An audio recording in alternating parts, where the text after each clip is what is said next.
반갑습니다. 오늘도 하나님의 말씀 앞에 나온 여러분에게 하나님의 위로와 또 격려가 있기를 바랍니다.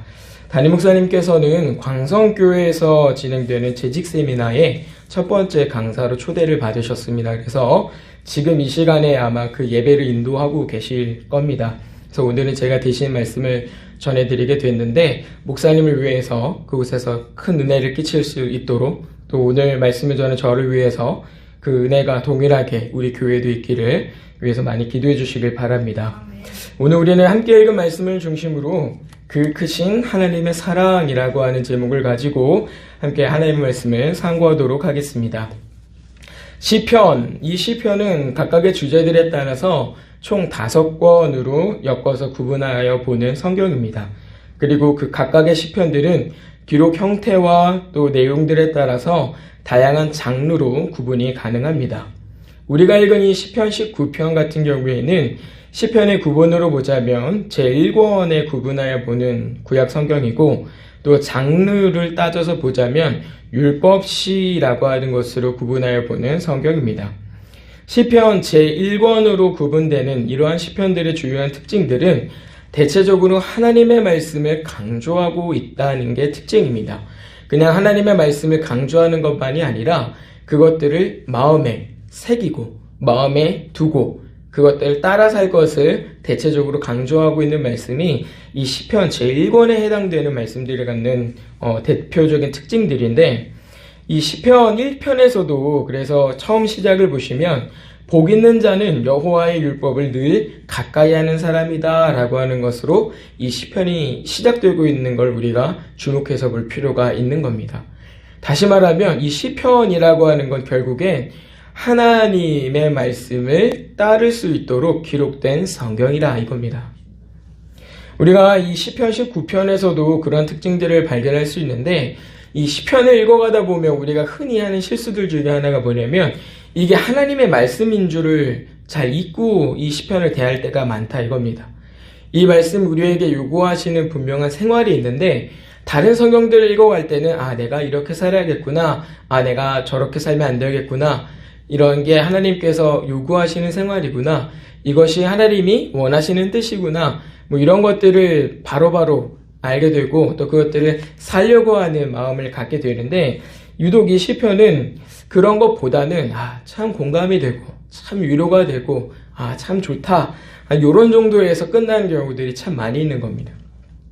그러나 시편을 포함한 모든 성경의 기록 목적은 앞서서도 잠깐 언급해드렸지만 우리가 그냥 읽고 공감하고 그 안에서 위로를 얻는 것에서 그치는 정도가 아니라 그 안에서 우리에게 가르쳐 주시는 하나님이 어떤 분이신지, 그 하나님은 우리를 위해서 또 당신의 영광을 나타내기 위해서 어떠한 일들을 하시는지, 그리고 그 하나님은 오늘 우리에게 어떤 생활을 원하시는지, 어떤 삶을 살기를 요구하시는지, 이것들을 알아서 우리가 믿음 안에서 거하도록 하는데 이 성경의 기록 목적이 있기 때문에 이 시편 역시도 그 안에서 다뤄지고 있는 내용이 운율이 있고 노래를 하는 형태이기는 하지만 그냥 지나쳐버리는 말씀이 아니라 그 안에서도 반드시 우리가 하나님을 배우고 우리가 살아야 되는 삶이 무엇인지를 배워서 이 믿음 안에서 살아갈 수 있는 하나님의 말씀과 명령으로, 그러니까 우리 생활에서 지켜야 되는 하나의 기준과 같은 것으로 받아야 된다라고 하는 겁니다. 근데 이러한 인식이 이 시편을 볼 때만 중요한 게 아니라 우리가 성경을 전체를 이해할 때 있어서도 굉장히 중요한 내용입니다. 왜냐하면 이 많은 사람들이 성경을 가지고 살아가지만 누구나가 다 이 성경 안에서 그러한 유익을 얻는 건 아니기 때문입니다. 여러분도 아시겠지만 이 성경이라고 하는 것은 단지 믿는 사람들에게만 주어진 책이 아닙니다. 믿지 않는 사람이라고 할지라도 서점이나 아니면 다른 데를 방문을 하면 어디서든 쉽게 접할 수 있고 구매가 가능한 게 이 성경이에요. 교회에 있는 사람들만 이 성경이 나눠지고 성경이 보급되고 읽어지는 게 아니라 교회가 아닌 다른 사람들도 이 성경을 접할 수 있다 이겁니다.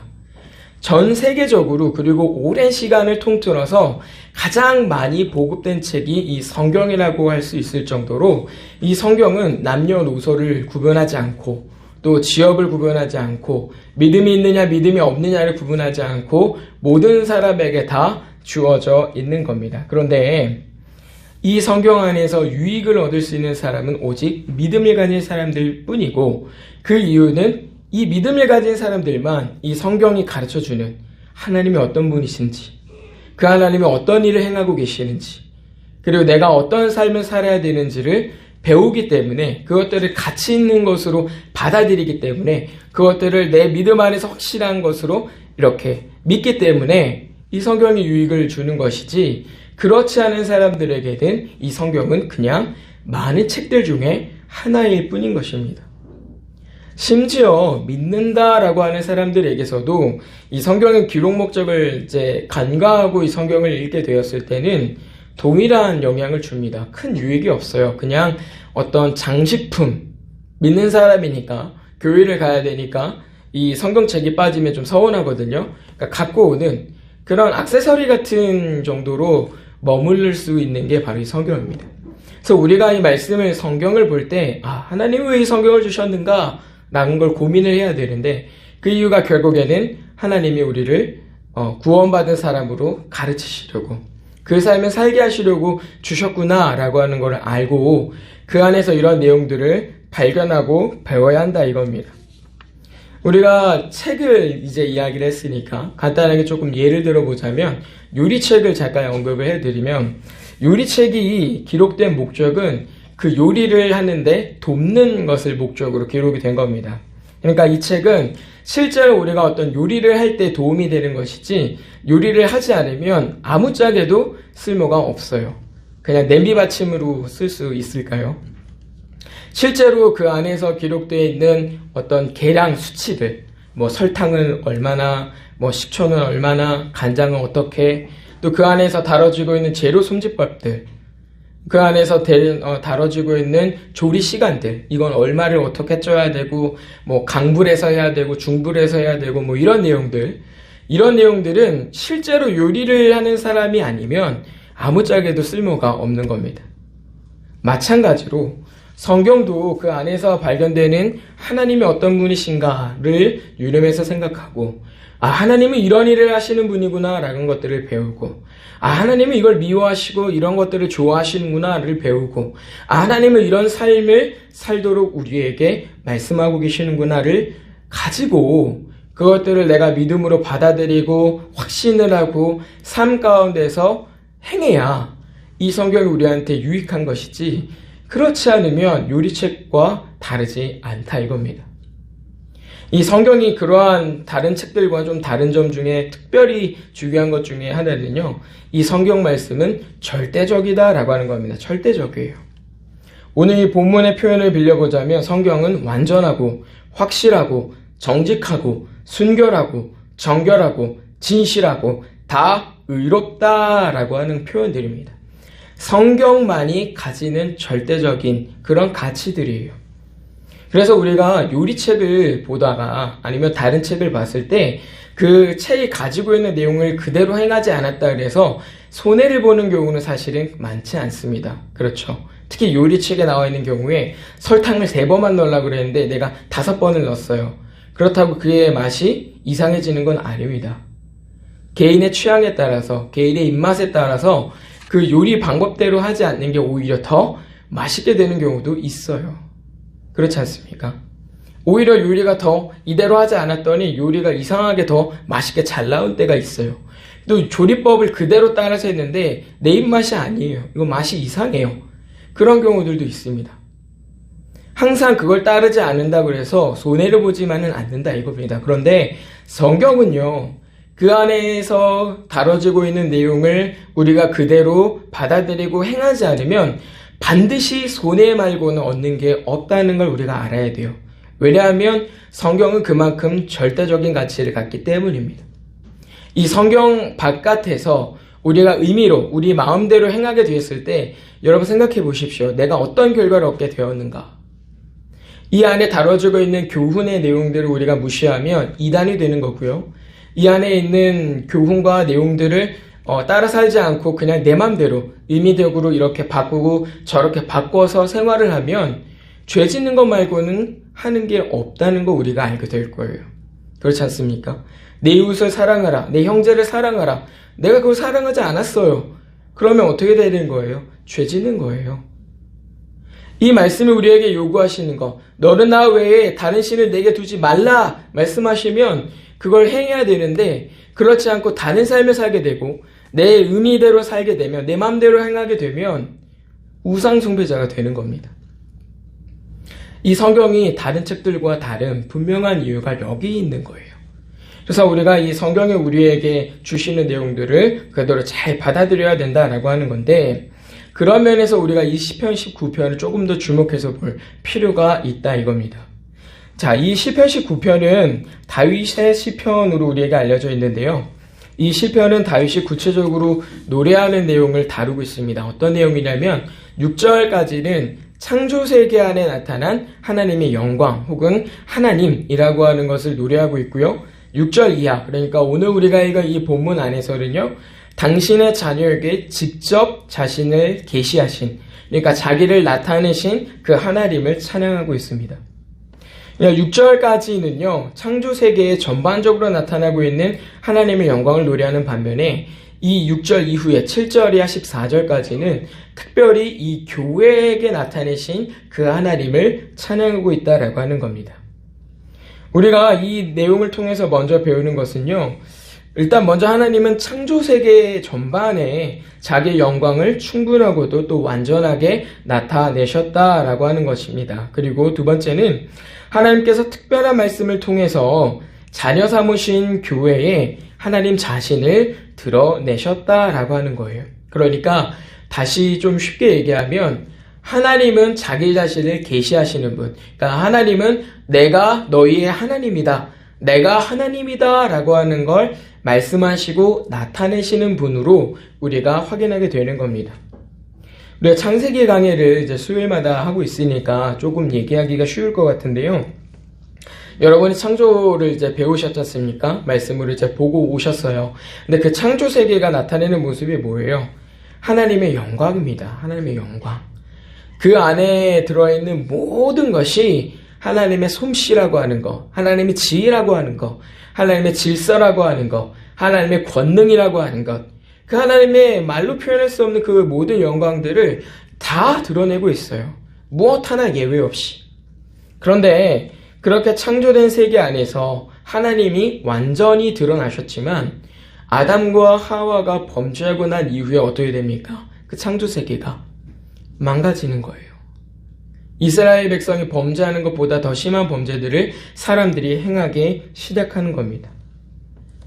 이전에, 죄짓기 이전에는 그 창조세계에 전반적으로 나타난 것들을 보면서 하나님이시구나, 하나님이 여기 계시는구나, 하나님의 솜씨가 이렇게 놀라우시구나 라고 하는 것들을 바로 알 수 있었지만 죄를 짓고 난 이후에는 그걸 깨달을 능력을 잃어버렸다 이겁니다. 그래서 하나님은요, 죄로 인한 그 사람들의 상실한 그것들을 회복시켜 주셔야만 했던 거죠. 여러분 다시 한번 생각해 보십시다. 죄로 인해 어두워진 마음이 이제는 어떻게 하나님을 알아야 하는가, 거기에도 관심이 없고, 하나님이 어떻게 우리와 함께 하시는가도 관심이 없고, 하나님을 내가 어떻게 경외하며 살아야 되는가 라고 하는 것도 관심이 없을 때에 자기들의 마음을 따라서 죄짓고 살아가는 결과들을 보죠. 그 내용들이 어떻게 확인이 되냐면 가인과 아벨 사건에서 가인이 살인을 하는 걸로, 그리고 노아의 홍수 때 그 하나님께서 모든 것들을 다 쓸어버려야겠다라고 마음을 먹으셔야 했던 만큼 모든 사람이 죄로 가득했던 그 모습으로 확인이 되는 겁니다. 그에 앞서서는 바벨탑 사건도 있었죠. 우리가 하나님과 같이 되자라고 해서 그 바벨탑을 쌓아 올렸단 말입니다. 죄를 짓고 난 이후에 완전하게 드러난 하나님의 창조 세계 안에서 하나님을 바라보고 그의 영광을 노래하는 것이 아니라 내가 하나님과 같이 되려고 하고 하나님의 영광을 드러내는 것 대신에 자기가 원하는 대로 죄짓고 살아가는 일들이 많아졌다라고 하는 거예요. 창세기 6장 5절이야 8절 보시면 이렇게 말씀합니다. 여호와께서 사람의 죄악이 세상에 가득함과 그의 마음으로 생각하는 모든 계획이 항상 악할 뿐임을 보시고 땅 위에 사람 지으셨음을 한탄하사 마음에 근심하시고 이르시되 내가 창조한 사람을 내가 지면에서 쓸어버리되 사람으로부터 가축과 기는 것과 공중의 새까지 그리하리니 이는 내가 그것들을 지었음을 한탄함이니라 하시니라. 그런데 그 뒷절에 뭐가 나오냐면요. 그러나 노아는 여호와께 은혜를 입었더라 라고 말씀합니다. 이 말은요. 죄로 인해서 하나님이 누군지도 모르고 죄를 따라 자기 멋대로 살아가려는 자들이 그 땅 가운데 가득했다는 걸 나타내면서 그렇기 때문에 하나님은 자기 자신을 가르쳐 주셔야 했다 이겁니다. 하나님을 발견하지 못하고 무엇이 거룩한 삶인지 알지 못하는 또 그러한 생활을 궁금해하지도 않는 그 사람들에게 하나님이 내가 너희의 하나님이고 너희는 나의 백성이고 너희는 내가 창조한 창조물이고 너희는 이렇게 살아서 내 영광을 나타내야 돼 라고 하는 것들을 가르치셔야 됐다라고 하는 거예요. 무엇보다 죄와는 구별된 거룩한 삶 그리고 하나님의 영광을 드러내기에 합당한 그 생활을 그들에게 가르쳐 주셔야만 했던 겁니다. 그것을 위해서 구약시대에는 율법이라고 하는 것이 주어졌고 오늘날 신약시대 우리들에게는 복음이라고 하는 이름으로 하나님의 말씀이 주어진 것입니다. 오늘 이 본문 가운데서 다윗은요, 그 하나님을 노래하고 있어요. 창조세계에 전반적으로 나타난 그 하나님의 영광이 심히도 놀랍고 크신데 그 가운데 죄로 인해서 그 하나님을 발견하지 못하고 죽어 마땅한 우리 인생에게 하나님 자신이 찾아오셔서 하나님을 알게 하시고 거룩한 삶을 살게 하시는 그 하나님을 다윗이 찬양하고 있다 이겁니다. 이처럼 우리는요, 성경을 통해서 하나님은 우리에게 자기를 나타내 보이는 분이라는 걸 배우게 되는 거예요. 하나님이 이처럼 우리에게 자기를 나타내 보이지 않으시고 또 거룩한 삶을 교훈하지 않으셨다면 아마도 우리는 아무도 하나님을 알지 못하고 거룩한 삶에 대해서도 아무도 관심을 갖지 않았을 것입니다. 로마서는 우리에게 이렇게 선언합니다. 의인은 없나니 하나도 없다. 로마서 3장 10절에 있는 말씀이죠. 아무도 그 하나님을 궁금해하고 그 하나님을 알기를 원하고 그 하나님의 말씀대로 살기를 원하는 사람이 없다라고 하는 거예요. 하나님이 당신을 우리에게 나타내 보이시기 전까지는. 그래서 우리가 이 성경을 통해서 말씀을 통해서 우리가 하나님을 배우지 않았다면 우리가 이 세상을 바라보면서 하나님을 알 길이 없다라고 하는 겁니다. 제가 지난번에도 한번 말씀드린 적이 있는데요. 우리가 꽃을 보고 나무를 보고 또 자연의 변화들을 보면서 우리는 감탄하지 않습니까? 그리고 한마디를 더 붙이죠. 야, 하나님이 정말 놀라우시다. 하나님이 정말 오묘하시다. 계절의 변화를 보면서 꽃의 변화를 보면서 야, 하나님이 정말 이렇게 하실 수가 있나. 정말 대단하시다. 이런 얘기를 하는데요. 성경이 그걸 하나님이 만드셨다라고 가르쳐주지 않았다면 우리는 그게 하나님의 작품인 줄도 모르고 살아갔을 겁니다. 그래서요, 많은 사람들이요, 이 세상을 바라보면서 우상을 만들어 사는 거예요.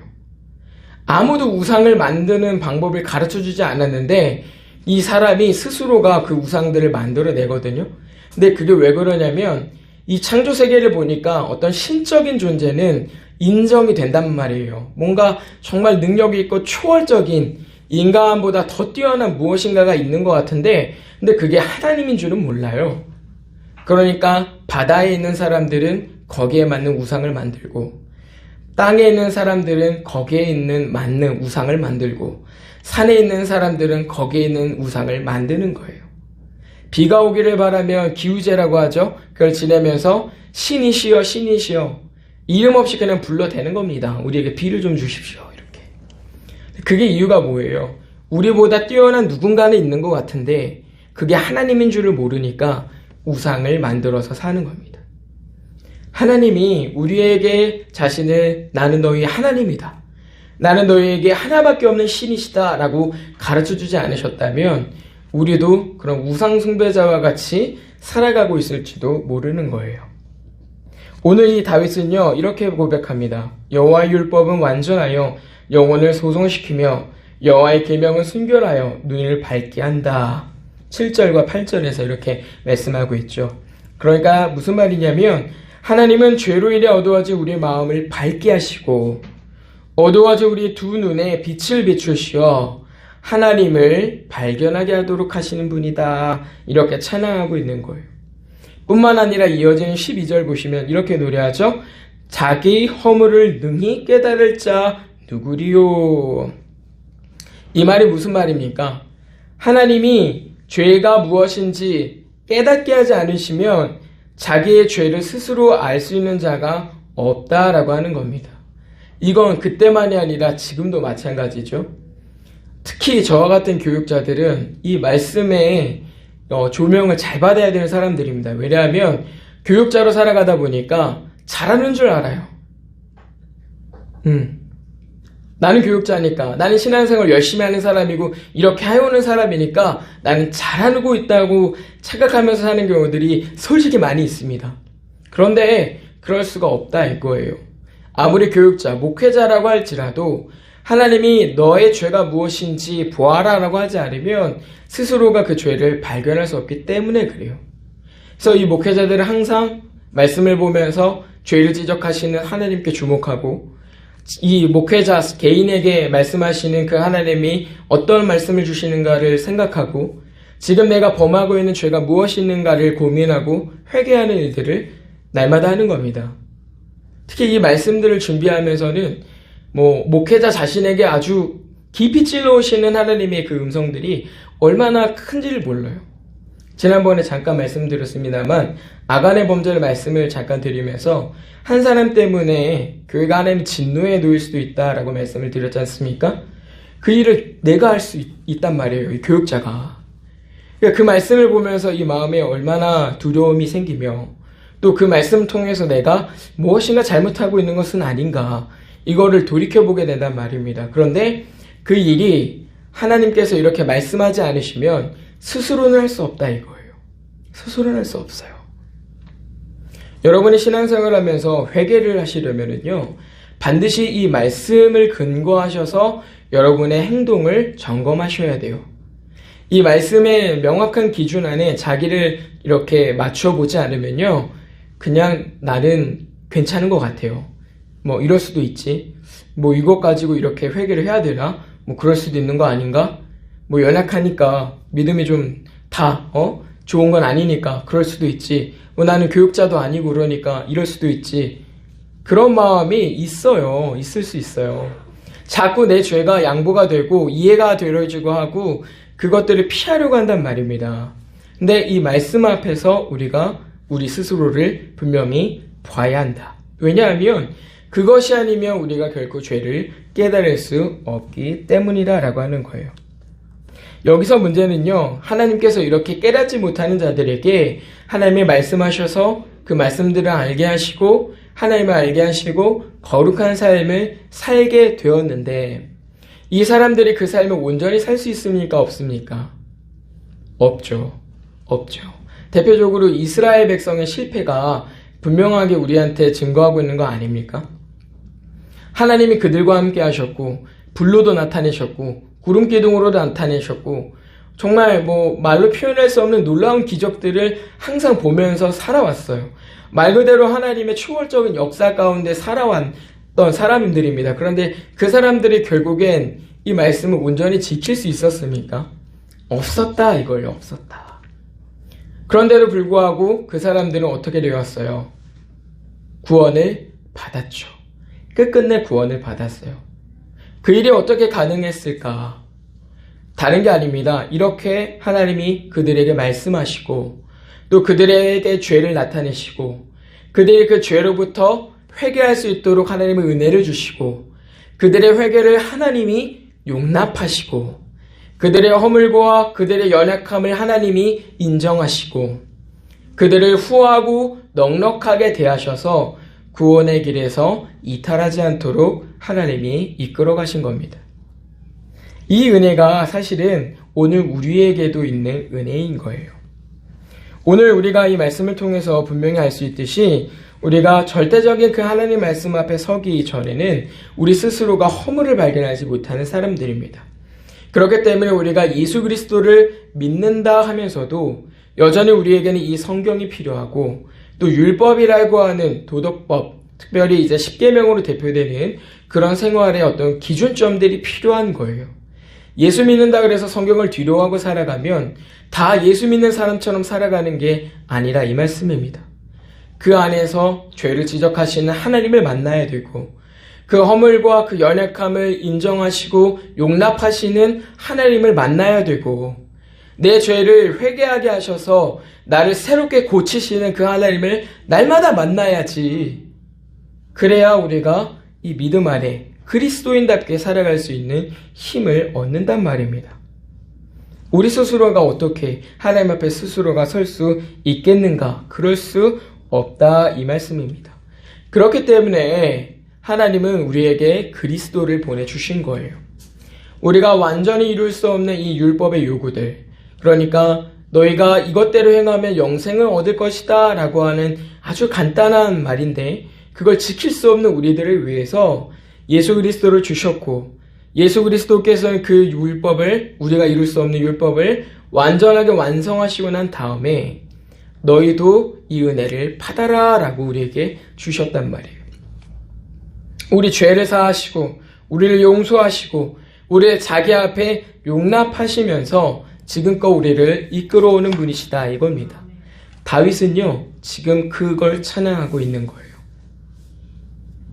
여러분 우리가 하나님 앞에 한두 가지의 죄만 짓는 게 아니라는 건 잘 아실 겁니다. 심지어 내가 죄라고 생각하지도 못하고 수많은 죄를 정말 쉴 새 없이 반복하며 살아갈 게 정말 많을 거예요. 우리가 이런 걸 생각을 해보면 한편으로는 하나님이 얼마나 나를 사랑하시는가 라고 하는 걸 깨닫게 되는 겁니다. 그렇지 않습니까? 내가 하나님 앞에 온전하지 못한 때가 더 많죠. 온전하려고 할 때보다도 그 모든 것들을 다 하나님이 책망하시고 나를 내치시려고 했다면 우리는 진작에 이 자리에서 이탈했을 거예요. 지난 주일부터 오늘까지 한 3일의 삶만 놓고 봐도요. 분명히 그 중에 하루도 못 견딜 거예요. 하나님께서 너 탈락! 이렇게 하실 수 있었을 겁니다. 우리가 한 그 모든 것들을 하나님께서 보시고 보복하신다는 말이죠. 그런데 하나님이 그것들을 그대로 두지 않으시고 야, 너 이건 좀 잘못하고 있다. 너 이건 회개해야 된다. 라고 말씀하시고 회개한 자들에게는 그래 잘하였다 라고 위로하시고 그 안에서 또 나를 자녀 삼으신 그 하나님의 은혜 안에서 머물도록 하시면서 또 생활 가운데 물질적인 혜택도 얻고 건강도 얻고 자녀들로 인해서 기쁨도 얻고 사람들과의 관계에서도 좋은 것도 얻고 과정에서 또 내게 기쁨을 누릴 만한 것들을 주시면서 내가 하나님의 사랑을 발견하도록 하신단 말입니다. 이 얼마나 큰 하나님의 사랑이라 이겁니까? 다윗이 지금 그걸 노래하고 있는 거예요. 내가 율법대로 살았기 때문에 내가 하나님한테 상 받았다 라는 걸 이제 자랑하는 게 아니라 하나님이 나를 이처럼 사랑하신다. 하나님이 우리들의 교회에 이렇게 큰 사랑을 보여주신다 라는 것들을 노래하고 있는 겁니다. 다시 말해서 오늘 율법은요, 우리 자신의 한계와 우리 자신의 허물과 연약함을 발견하는 동시에 그 안에서 발견되는 하나님의 용납하심, 하나님의 넉넉하고 후하신 그 사랑을 동시에 확인하게 되는 겁니다. 이런 면을 생각해 보면 하나님이 얼마나 죄인들을 그 길에서 벗어나게 하기를 원하시는지, 또 창세로부터 지금까지 여전히 하나님의 말씀이 끊어지지 않고 있다라고 하는 점에서 그 크신 하나님의 사랑이 지금까지도 계속되고 있구나라고 하는 걸 확인하게 되는 겁니다. 여러분, 이처럼 하나님의 말씀 안에서 발견되는 그 하나님의 놀라운 사랑을 발견하게 되었을 때 성도가 하게 되는 고백은 이 말씀이에요. 10절에 금, 곧 순금보다 사모할 것이며 꿀과 송이꿀보다 더 달도다 라고 하는 고백입니다. 여러분, 이 고백이 얼마나 멋진 고백인지 모릅니다. 그러나 실제로 우리가 이러한 말씀에 깊이 공감하면서 살아가는 성도들은 그리 많지 않다는 걸 잘 아셔야 합니다. 모두가 다 하나님의 말씀을 순금보다 귀하고 좋은 것으로 여기며 살아가는 게 아닙니다. 꿀과 송이꿀보다 더 단 것으로 여기며 살아가는 게 아니에요. 여전히 하나님의 말씀보다 다른 것을 더 사랑하며 더 달콤하게 여기는 사람들도 상당히 많이 있는 겁니다. 생각해 보십시오. 우리가 이 땅에서 구하는 것을 하나님 앞에 기도하면서 간구하는 내용들을 점검했을 때 이 땅에서 내가 필요하고 내가 원하는 것을 구하는 게 더 많습니까? 아니면 내가 하나님의 말씀을 깨닫기를 원하고 하나님의 말씀을 더 사랑하기를 원하고 하나님의 말씀을 깨우치고 그대로 살기를 바라는 기도를 하는 게 더 많습니까? 전자가 더 많아요. 많은 경우에는 내가 하나님의 말씀을 깨우치기를 원하고 내 예배가 하나님의 기쁨이 되기를 원하고 내 삶이 하나님께서 원하시는 삶이 되기를 원하고 뭐 이런 기도를 하는 경우는 없는 일들도 있어요. 하나님 이거 주세요. 이거 도와주세요. 이렇게 해주세요. 저렇게 해주세요. 이런 기도는 많이 하는데 정말 자기 믿음과 신앙을 위해서 꼭 필요한 이 내용들은 구하지 않을 때가 더 많이 있습니다. 왜 그러겠습니까? 그거보다 앞선 것이 있다 이거예요. 앞선 것이 있다. 여러분은 예배를 기다리는 사람입니까? 아니면 예배가 끝나기를 기다리는 사람입니까? 예배를 기다리는 사람이십니까? 아니면 예배가 끝나기를 기다리는 사람이십니까? 아멘입니다. 아멘이요. 예배를 기다리는 사람이어야죠. 하나님이요. 우리가 예배를 정말 사모하는 사람이라면 이 말씀에서 보여주시는 거예요. 내가 정말로 예배를 사모하는 사람이라면 내가 매 순간에 예배가 기다려지는 사람이어야 된다 이겁니다. 하나님께 기도하는 자리, 하나님의 말씀을 듣는 자리, 하나님을 찬양하고 그의 영광을 드러낼 수 있는 자리, 그 하나님께 영광을 돌릴 수 있는 자리가 기다려지는 사람이어야 한다는 거예요. 근데 그렇지 않은 사람들은요, 예배가 언제 끝나나 기다리는 겁니다. 놀랍게도요, 예배가 끝나기를 기다리는 사람들이 정말 많이 있어요. 못 견딥니다. 이거 언제 끝나는 거지? 아직도 순서는 이렇게나 많이 남았고, 설교는 언제 끝나는 거지? 주여, 빨리 끝났으면 좋겠는데, 나 빨리 집에 가서 이것도 해야 되고, 저것도 하고 싶고, 힘들어 죽는 겁니다. 졸려 죽겠죠, 이거 빨리 끝났으면 좋겠는데, 안 할 수는 없고. 여러분, 이 차이가요, 예배를 기다리는 것, 예배가 끝나기를 기다리는 것, 한 끗 차이잖아요. 근데 이 작은 차이처럼 보이는 게 정말 큰 차이라는 걸 여러분 아셔야 합니다. 아마도 오늘날 우리들의 교회가 이 예배를 기다리는 사람들로 가득하다면 교회는 반드시 힘을 낼 겁니다. 낼 거예요. 하나님은 반드시 나의 섬김을 받으셔야 되는 분이 아닌 줄 여러분 아셔야 합니다. 내가 아니면 하나님이 뭘 하지 못하는 분이 아닌 줄을 여러분 아셔야 해요. 내가 없다고 하나님이 손해보는 분이 아닙니다. 내가 예배하지 않는다 그래서 하나님을 예배하는 일들이 멈춰지는 것도 아닙니다. 하나님은 여전히 내가 아닌 다른 이들을 통해서 예배를 받으시고 그들의 예배를 기뻐하시면서 계시는 거예요. 그럼에도 불구하고 내가 그렇게 하지 않는다 그래서 아무런 손해나 아무런 피해를 받지 않는 하나님이신데도 불구하고 여전히 나를 예배 자리에 머무르게 하신다면, 그렇게 그 안에서 나의 예배를 받기를 기뻐하시는 하나님이라면, 나의 예배를 받기를 기다리시는 하나님이시라면 그것이 우리에게 향한 증거하고 있는 하나님의 사랑이 얼마나 크다 이거예요. 여러분, 우리가 받은 구원을 너무 당연히 여기시면 곤란합니다. 우리가 사실은 구원받은 걸 그렇게 당연하게 여길 만한 게 아닌 줄을 여러분 아셔야 해요. 우리는 하나님께 이렇게 물어야 됩니다. 어떻게 그렇게 정직하고 완전하며 깨끗하고 공의로우신 하나님께서 나같이 무능하고 불완전하며 더럽고 악한 자를 자녀 삼으시고 자기 옆에 이렇게 가까이 두실 수 있습니까? 하나님처럼 정의롭고 공의롭고 사랑 많으신 분이 어떻게 나같이 완악하고 부족한 자를 그 옆에다가 두실 수가 있습니까? 어떻게 나같이 죄 많은 사람으로 당신의 영광을 드러내려고 하십니까? 어떻게 그렇게까지 나를 위해서 죽으시기까지 사랑하실 수가 있습니까? 우리는 이 질문을 하나님 앞에 드려야 됩니다. 구원받은 게 당연한 게 아니에요. 오히려 당연한 일은 내가 버림받는 게 더 당연한 일입니다. 그렇지 않습니까?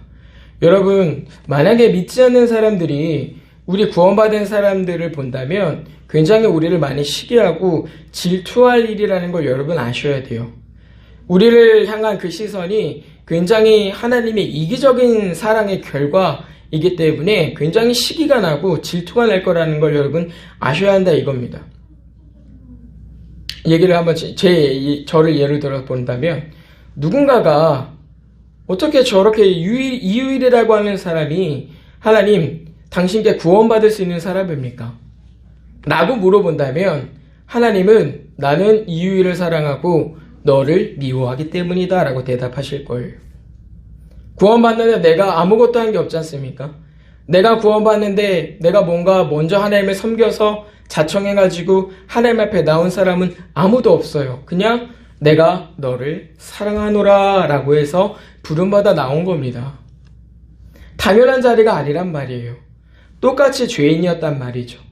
거꾸로 이유일이라고 하는 사람을 하나님께서 구원하지 않기로 하신 사람이라면 내가 구원받은 저 사람이 정말 못마땅할 겁니다. 저는 그렇게 얘기할 거예요. 하나님 저기 보십시오. 저 친구들은 저렇게 예배 때 졸기도 하고 하나님을 기쁘게 찬양도 안 하고 하나님께 성실하게 하지도 않는데 왜 저 사람들은 구원하시고 나를 이렇게 버려두신다고 말씀하십니까? 난 그래도 착하게 살려고 하고 있고 준법 정신이 투철하고 사람들이 보기에 그렇게 나쁜 사람이 아닌데 나를 구원하셔야 되는 거 아닙니까? 그렇게 물어볼 수 있단 말이에요. 그런 질문들에 하나님이 아니야, 나는 너를 미워하고 나는 저희들을 사랑해 라고 대답하실 거란 말이죠. 우리가 받은 그 사랑이 하나님께서 베푸르신 굉장히 이기적이고 굉장히 말도 안 되는 사랑이라고 하는 걸 여러분 잘 생각을 하셔야 되는 거예요. 그냥 당연히 받는 구원이 아닙니다. 당연히 버림받아야 되는 사람들이지만 어쩐 이유에선지 하나님이 나를 사랑하신다 하셔가지고 나를 자기 품 안에 두신 거예요. 굉장히 이기적이라고 볼 수 있는 사랑인 겁니다. 그런 사랑을 우리가 가지고 있는데 그 사랑을 너무 쉽고 너무 우습게 여기는 사람들이 많이 있어요.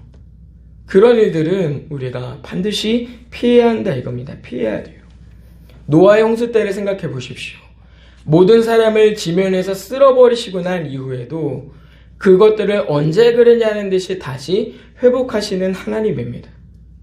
나 하나 없어진다고 아무런 문제가 생기지 않는데 나 하나 살리시겠다고 자기 목숨 버리셨단 말이에요. 그 당연하지 않은 사랑을 우리가 잘 생각해야 됩니다. 그리고 그 놀랍고 정말로 큰 사랑을 우리가 깊이 깨달아야만 하는 거예요. 그래야 우리가 받은 구원에 대해서 깊이 감사하면서 그에 합당한 고백을 할 수 있기 때문입니다. 사랑하는 성도님들, 오늘 말씀으로 우리는 두 가지를 분명히 해야 합니다. 하나는 하나님은 우리를 진실로 많이 사랑하고 계시기 때문에 우리를 죄에서 멀리 벗어나도록 나를 깨우쳐 주시는 분이다 라고 하는 거예요. 내가 하나님의 도움을 받지 않으면 나는 죄 짓는 것 말고는 할 수 없는 사람인 걸 여러분 분명히 알고 가셔야 해요. 우리가 하나님을 의지하는 건 이 땅에서 조금 더 편안하고 안전한 삶을 위한 것이 아니라 이 땅에서 죄 짓지 않기 위해서 내가 할 수 없는 그 일들을 하나님께 의탁하고 의지하는 겁니다. 오늘 이 13절 보시면 이렇게 이제 다윗이 고백하죠. 또 주의 종에게 고의로 죄를 짓지 말게 하사 그 죄가 나를 주장하지 못하게 하소서. 이 말이 뭐예요? 결국에 하나님께서 나를 주장하지 않으시면 나는 죄가 나를 끌어가는 대로 그렇게 살 수밖에 없다라고 하는 고백 아닙니까? 그래서 우리가 날마다 기도해야 돼요. 오늘을 살아가면서 하나님 오늘도 내가 하나님이 주장하시는 그 삶 안에서 안전히 거하게 해 주시옵소서. 내일도 기도하셔야 돼요. 하나님 오늘도 내가 당신이 주장하는 삶 안에서 안전히 거하게 하옵소서. 오늘 한번 기도하면 그게 일주일 가는 게 아닙니다. 일주일 가는 게 아니에요. 한 번 기도했다고 끝나는 게 아니라 이 말씀입니다. 그러한 하나님을 우리가 분명히 알아야 합니다. 이렇게 고백하죠. 주의 종이 이로 경계를 받는다라고 다시 고백합니다. 이게 무슨 말씀일까요? 하나님의 말씀을 가까이 하면서 나는 더욱 신중하고 더욱 조심하여 내 삶을 통제하고 절제함으로 하나님께서 원하는 삶을 살 수 있습니다. 라고 하는 고백입니다. 이러한 교회가 되기를 우리가 진심으로 힘을 써야 된다, 이 말씀입니다.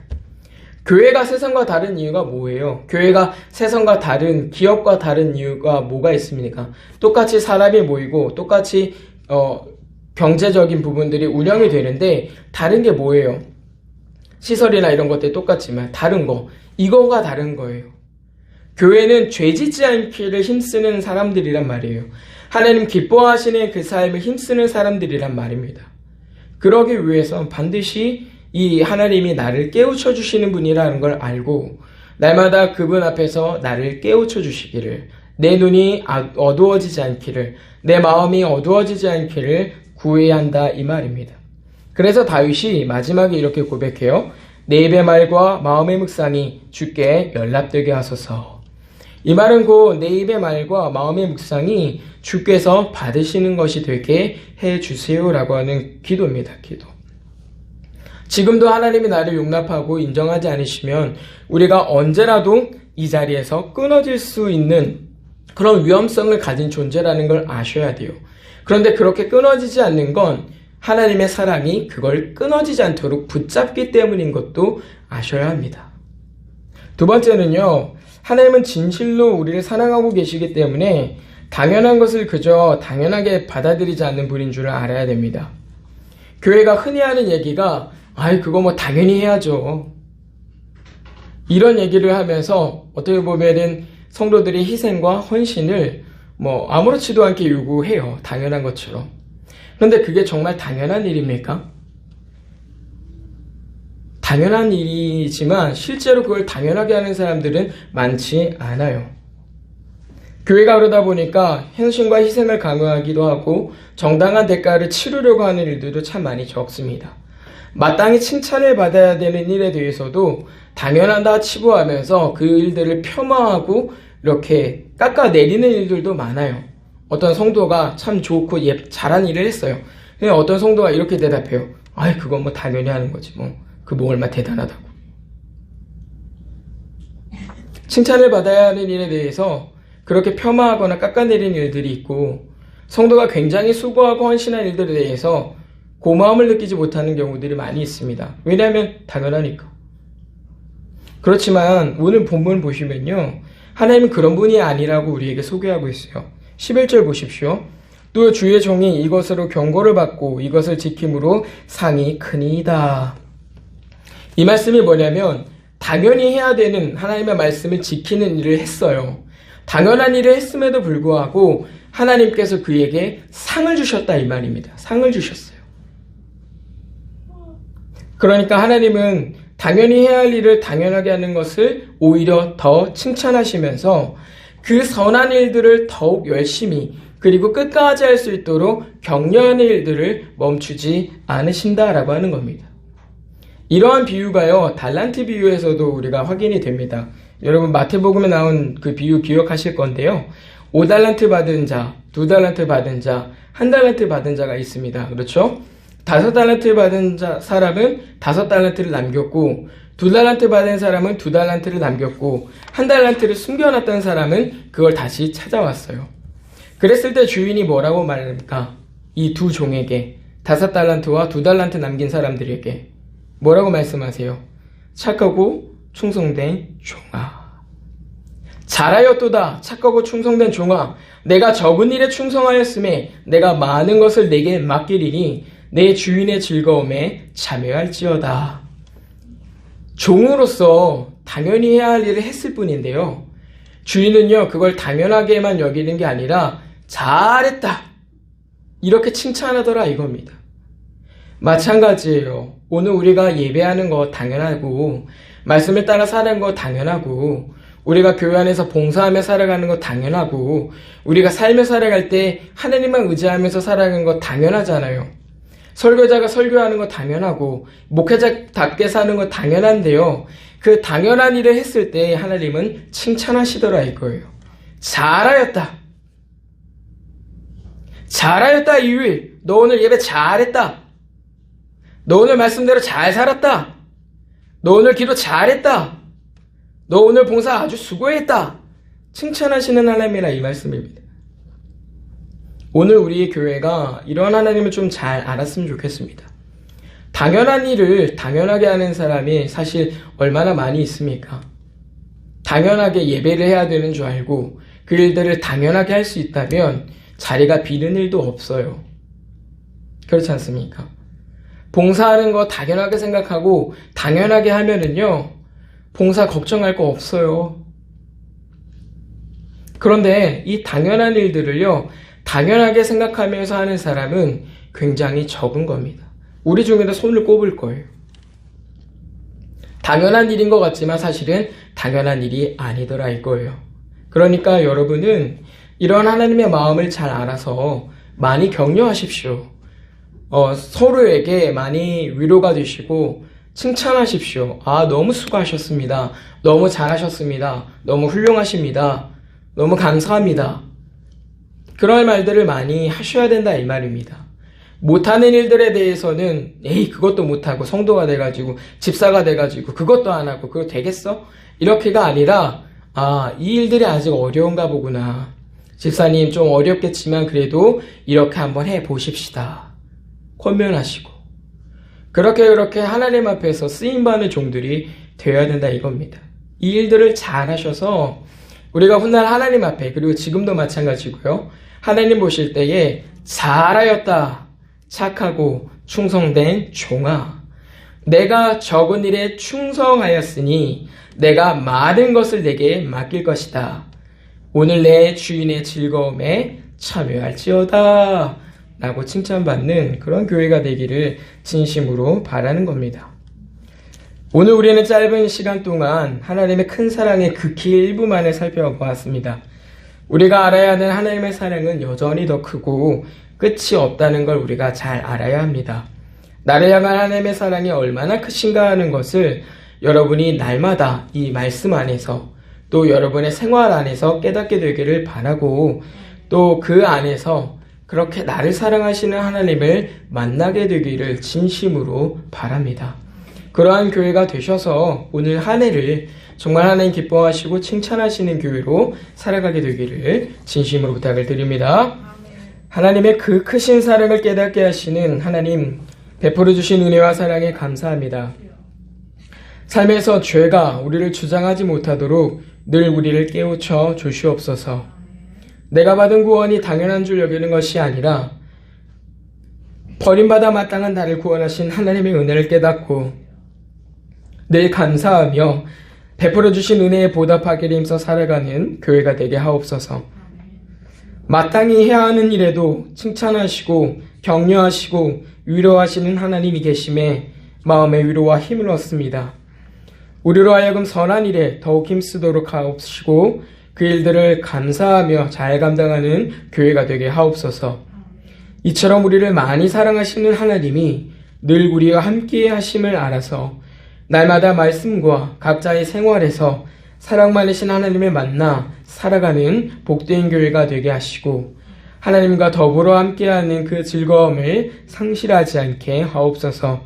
감사드리며 예수님 이름으로 간절히 기도드리옵나이다.